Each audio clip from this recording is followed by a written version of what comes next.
Back on the summit, the men dug in and fought to hang on in the face of devastating fire.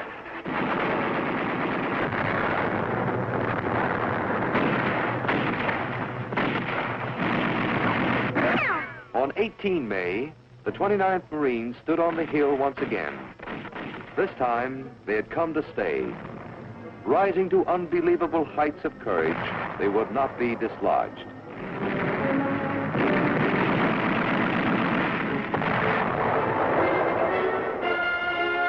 By the morning of 19 May, Sugarloaf Hill was ours. Even after the battle, the shifting ash of Sugarloaf continued to reveal the dead. These Marines were identified and removed for burial. The 4th Marines went into the lines and drove toward the Osato River. They crossed this barrier and entered the eastern suburbs of Naha.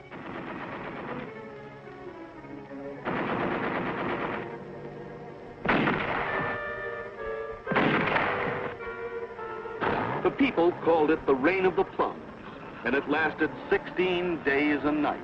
It had rained throughout the battles at the Asa River and at Sugarloaf Hill, filling foxholes with stagnant water, making rivers of roads, disrupting supply and communication. The rains closed all overland supply arteries.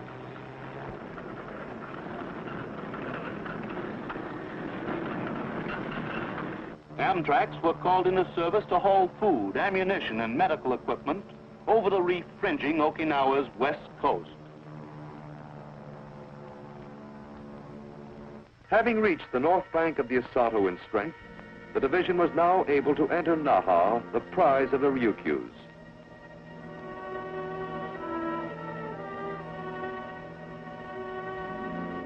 Complete familiarity with the technique of street fighting, emphasized by Major General Shepard in the training phase, now paid off. Fire teams infiltrated into the maze of rubble, systematically destroying enemy pockets and clearing the city of snipers.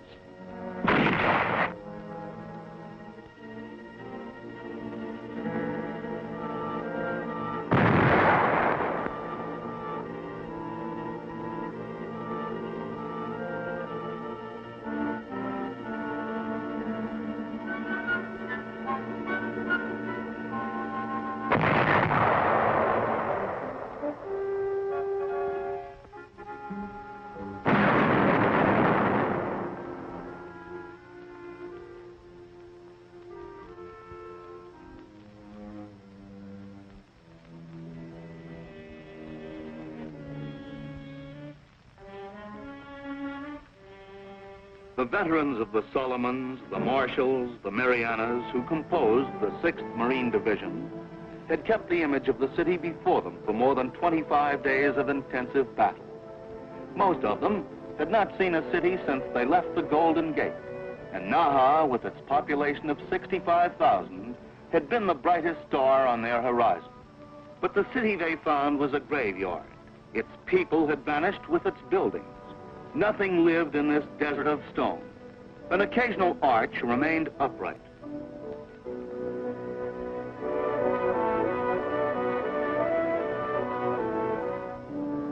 An occasional derelict poked its way upward from the carpet of rubble. As though by miracle, the city's 2 Christian churches were still standing.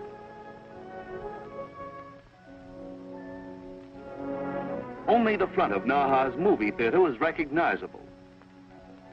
Naha's antiquated rail yard were wrecked beyond repair. Bridges no longer spanned the Osato Canal. The 6th Marine Division did not pause and captured Naha. Troops poured through its streets and out into the countryside to the southeast, where contact with the retreating enemy was being maintained. When their Naha-Shuri-Yanabaru line became untenable, as a result of the penetration made by the division at the Asa, followed by its victory at Sugarloaf Hill, the Japanese were forced to withdraw southward. Once out of his elaborate coral fortresses, the enemy was subjected to devastating artillery, air, and naval bombardment. Much of his equipment, personnel, and combat efficiency was lost on the roads during his withdrawal to the south. The Japanese formed a new line based at Yeju-Daki Plateau and Masato Ridge, where they were to make their last stand. General Ushijima decided, however, to maintain his garrison on Oruku Peninsula for the following reasons. 1. The enemy could deny us the use of Naha Harbor and Naha Airfield. The harbor was of particular value to the 10th Army because it meant shortened supply lines to the forces that would attack the Yeju-Daki-Masato line. 2.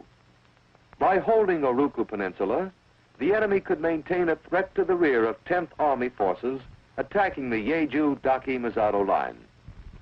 3. Because Oruku Peninsula was heavily fortified, the enemy assumed that weeks of sanguinary effort would be required to reduce it. And this was consistent with General Ushijima's avowed purpose of waging a battle of attrition on Okinawa. To the 6th Marine Division fell the mission of capturing Oruku Peninsula.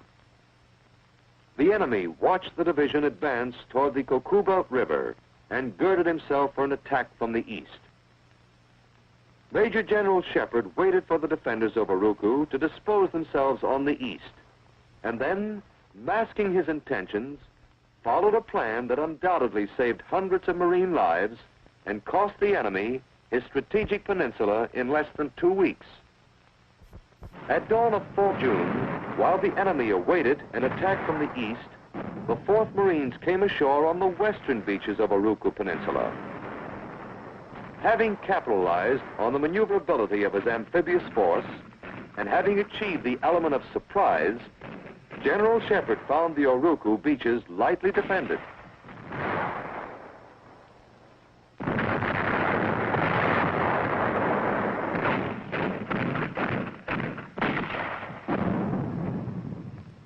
The 4th Marines moved swiftly inland.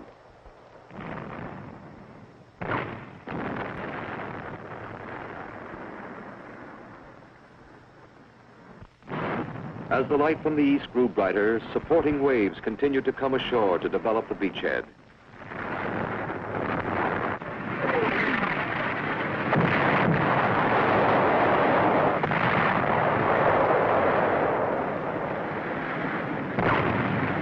The surprised Japanese commander abandoned Naha Airfield and attempted to cover it only by fire.